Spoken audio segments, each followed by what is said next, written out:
Hello, everyone, and welcome to another edition of the NFL Draft Triple Take presented by UPMC. You can find these incredibly valuable draft aids on Steelers.com, the Steelers mobile app, and the Steelers official YouTube page. You can also hear the NFL Draft Triple Take podcast on Steelers Nation Radio.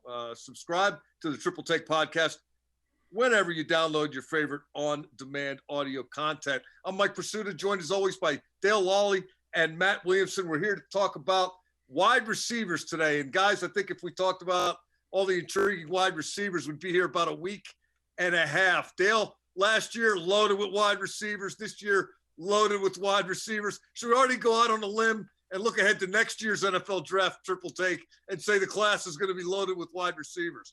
Yeah, I mean, last year, if you look at it, the first two rounds of the draft, there were 13 wide receivers taken.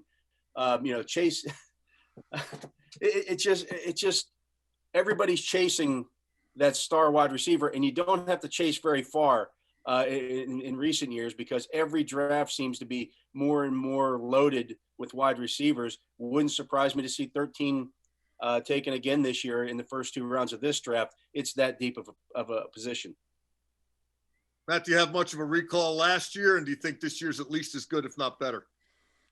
I would say at least as good. I mean, these past couple years have been remarkable. I mean, you get guys like DK Metcalf at the end of the second round. I mean, he looks like nobody else on the planet, and he falls to the end of the second round. Chase Claypool's a perfect example.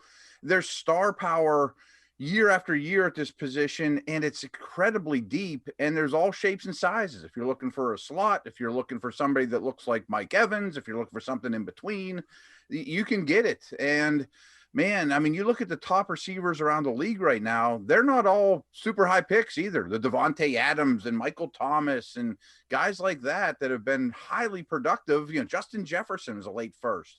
So it's a wealth of talent at that spot right now in the league and coming into the league. The way we like to roll here on the NFL Draft Triple Take is we count them down from number 5 to number 1, and at the end, we'll all give you a sleeper pick of ours at the position. It's probably a guy you've heard of if you're a draftnik, but we're looking in the sleeper category for someone who's a little off the radar or a little under the radar. Little off the beaten path, but a guy that still caught our attention. But Matt, let's stick with you to start it off. You're looking at you're expecting big things from a small package with your number 5 wide receiver. Right. It's hard to narrow down. I mean, there's probably 10 guys, maybe even more, that could qualify for this conversation. My number 5 guy is a little off the beaten path because he hasn't done a ton the last 2 years, is Rondell Moore from Purdue. But as a true freshman, he put up over 2,200 all-purpose yards. He's small, but he's very strong, bounces off tacklers, very explosive, not a real diverse route tree. A lot of quick hitters get the ball in his hands, those type of things. But I think he's a big-time playmaker. Yeah, I've got a different guy there. I've got Kedarius Tony out of Florida, 5'11", 199 pounds. So he's kind of built like a lot of the running backs that you see coming out of college now, and he kind of plays like a running back. In fact, he was a former college or high school quarterback, and they used him at wide receiver and running back his freshman year, then moved him to wide receiver on a full-time basis. I expect him to run sub 4.40, and I keep looking at him maybe a little bit bigger version of a Tyreek Hill, and I think teams are looking for those kind of weapons that they can use in a lot of different ways. As to your point about Rondell Moore, guys that you can just get the ball in their hands quickly and let them make a play. Yeah, I've got a guy that fits that category as well as my number 5, Dwayne Eskridge of Western Michigan. Not the biggest guy in the world at 5'8", 184, but man, does he do it all. Blew up the Senior Bowl, and that's always the challenge for the guys coming out of the MAC, right? You got to go against better competition and light it up. He did that. They do that all the time against the Big Ten. I'm sorry? They do that all the time against the Big Ten. The MAC guys. Yeah, some of them do. This is an under-the-radar guy, but a riser, an off-season riser, a Senior Bowl riser, home run ability, great hands. And, by the way, some pretty good receivers have come out of the MAC over the years. That sometimes works. Number 4, I'm stepping up in class and still staying kind of off the beaten path. But Nico Collins of Michigan's my number 4, and I'm going purely with size package here. 6'3", 220. Didn't play last year, so there's that. I don't know how much teams are going to factor in the guys who opted out and not having the fresh tape. But to my knowledge, he did not get any shorter than 6'3". He did not get any smaller than 220 pounds. And Dale, you were referencing Chase Claypool a moment ago. This guy's got some Chase Claypool-like tendencies to his game. But what really got my attention, ESPN analyst Todd McShay noted that Collins had developed an ability to adjust to, quote, poorly thrown balls from quarterbacks who have not been great.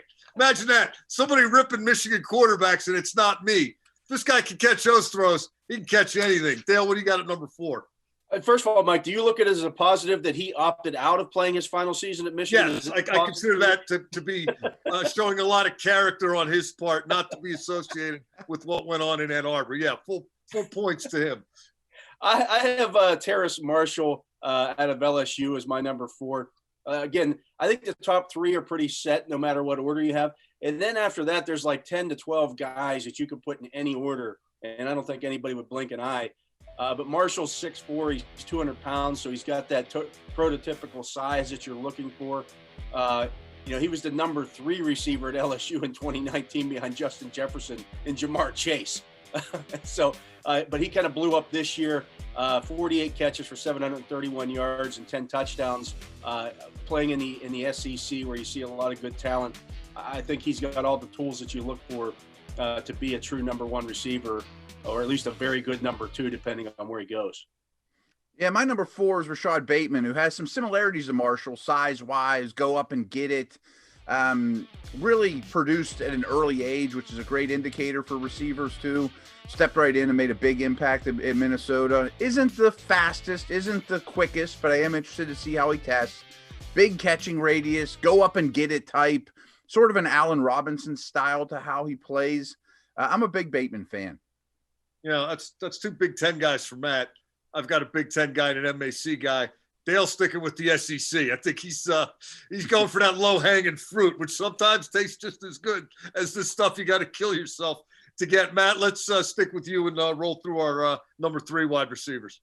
Yeah, this might shock some people because he had a ridiculously good season at Alabama. He's a Heisman Award winner. I have Devonta Smith 3rd on the list. And needless to say, I have his teammate Jalen Waddle ahead of him. And I think if you watch the early tape this year, Bama treated Waddle as the 1 and Smith as the 2 when they were both healthy. I have a hard time knocking Smith. Don't get me wrong. I'm not down on him. I just worry a little bit about his frame. I mean, 170 pounds and skinny. I mean, he's not a compact guy. There aren't many guys in the last 10, 15 years with those dimensions that have been true number 1s. I mean, you hear Marvin Harrison and Isaac Bruce comparisons. That's great, but there's not a lot of them. That's pretty good comparisons, though. I mean, if you not bad, right? Yeah. Be compared to, those are 2 good ones. I've got Waddle 3 and Smith 2. Again, I think we're splitting hairs here with those 2 guys because they're both going to probably go in the top 15 picks. So, I mean, the system that they played in, the conference that they played in, they were tested on a weekly basis. They were tested on a daily basis at practice, and they both put up ridiculous numbers. I mean, Waddle scored 17 touchdowns on 109 receptions in his career, which is just nuts. And then you look at Smith at number 2 for me, and 117 catches for over 1,800 yards with 23 touchdowns this year. I don't care if you're playing, against high school kids. That's just ridiculous for a college player. He was just uncoverable. They both go and get the ball. They both can run. I expect them to both run. Waddle, I think, it probably goes sub 4.4, I would guess, and Smith probably isn't far off. I mean, it just depends on what you're looking for from that wide receiver. If you're taking Waddle or Devonta Smith, I think again you're splitting hairs between which one fits your offense the best. Yeah, I think you guys summed it up pretty well. Actually, Matt, I've got Devonta Smith at number 3 too, so I'm not shocked. I think the splitting hairs analogy applies. Although I do have to point out, if you're going to talk about nicknames, I don't know what they call Waddle, but Devonta Smith is known as the Slim Reaper, and it's going to be hard to top that. He's taking that relative lack of size and running with it as he takes the ball and runs with it. I've got him at number 3, and Waddle is my number 2. Dale, you said that you had Waddle at number 3 and Smith at number 2, and Matt, you've got Smith at number 3 and Waddle at number 2. So we're all kind of on the same page there. Matt, take us home with your number 1, please. Yeah, I'm super impressed with Jamar Chase. I mean, 2 years ago, he opted out this past year, obviously. He was 19 years old, dominating a really difficult group of defensive backs, outperforming Justin Jefferson, who went on to have the best rookie season of anyone in the history of the NFL. He is physical. He's tenacious, kills press coverage. There's a very, very small list of negatives, if anything. I mean, I think he's a superstar. Yeah, I agree, Matt. You know, I just mentioned Devonta Smith's numbers. Jamar Chase had 84 catches last year for almost 1,800 yards and 20 touchdowns, and he was sharing with Justin Jefferson and Terrace Marshall. And they had Clyde Edwards-Helaire in that offense as well. He was the true number 1 on that team, on that national championship team. Jefferson was more of the slot number 2 guy. Chase is a stud. He's big, 6 foot, 208 pounds. I mean, so if you think about, the difference between him and Devonta Smith, 38-pound difference between the two, and they're the same height. I mean, that's just nuts. He's running back size in terms of the height, weight. But man, he can run. He goes and gets it. He's physical. He's got everything that you're looking for in a number 1 receiver. I made it unanimous with Jamar Chase. It's interesting. I was thinking a lot about the Jefferson comparison as well. We had Waddle and Smith a moment ago, just basically playing in the same offense. These guys, not this past season, but the 19 season, Jefferson and Chase in the same offense, same team, and Chase was better. Matt, is that something that gets scouts' attention, or is that just for people doing these kind of draft reports to focus in on? Oh, it's huge. I mean, you think about that Bama group. I mean, when you throw in Judy and Ruggs, that were first round picks, and Waddle and Smith were still able to produce, even being younger than those guys at a high level. I mean, you're not comparing apples and oranges. You're comparing apples and apples. Right. I mean, they're fighting with each other every day at practice. And I mentioned it too with Bateman, and it's really true with some of these other guys too. When you go to a big school, especially a big school, and produce at a very early age, it's an awesome indicator of future success at the NFL level. And Chase is the best example you'll find. Let's talk about our sleepers before we wrap it up. Dale, who's your under the radar guy who may not be under the radar all that much longer? Yeah, I'm actually leaving the SEC for this pick. I'm actually leaving Division I football for this one. I'm going to South Dakota State's Cade Johnson. Very much like your number 5 pick. Your number 5, the kid out of Western Michigan, Eskridge, but 5'10", 184 pounds, a former no-star recruit. His only offers came from South Dakota and South Dakota State, but man, his last 2 seasons at South Dakota State, 139 catches, over 2,500 yards, 25 touchdowns. Against Minnesota, he had 6 catches for 90 yards and 2 touchdowns, along with a rushing attempt for 25 yards. So if you're questioning if he can do it against bigger schools, he can do that. He can do everything. I think this guy's going to be a steal for somebody in, 3rd, 4th round. I have the same guy. So that kind of takes we probably should have prepared this a little bit better. So as Dale was talking there, and I'm a big fan of his, to be honest with you, and there's a lot of good slot receivers in this league or in this draft. So I just scrolled down a list and is going to pick somebody else out of the air on the fly. He's from a huge school, but Amari Rogers from Clemson is another slot that's really physical, well over 200 pounds, tore up the Senior Bowl. And I don't know if it's because Clemson's had so many awesome receivers before him, or if this class is just too loaded, but I don't see him being mocked up particularly high or talked about as a top 10 type receiver. I think he's a really impressive guy. And for Steeler fans, that's T. Martin's kid. Yeah. That's a good choice. I went with Demetric Felton of UCLA, continuing a trend dating all the way back to last year. You guys remember Antonio Gibson coming out of Memphis.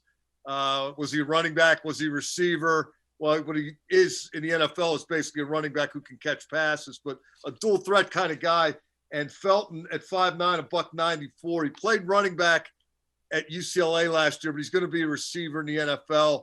One of those guys you can line up in the backfield, one of those guys you can get the ball to in space. According to the reports out of the Senior Bowl, he practiced wide receiver every day at UCLA, even though he was playing running back. He would work at both positions. He looked really smooth down there, and just one of those guys that everybody's looking for now, the kind of wild card chess piece in your offense. Where's he going to line up? What can they do with them? I think those are useful tools to have. So Felton's my guy. I'm still trying to get over the shock of Dale getting out of the SEC. We'll see if that trend continues when we do. Hey, Mike, if you're drafting guys, when in doubt, go to the SEC for talent. I didn't say you were wrong. I'm just pointing it out. There's a lot at the SEC store. Hey, can you pick up some milk and a loaf of bread and give me a second-round tight end? Okay, thanks. That's going to do it for our tight end report. I want to remind everyone that the NFL Draft Triple Take is presented by UPMC. You can catch all these videos on Steelers.com, the Steelers mobile app, and the Steelers official YouTube page.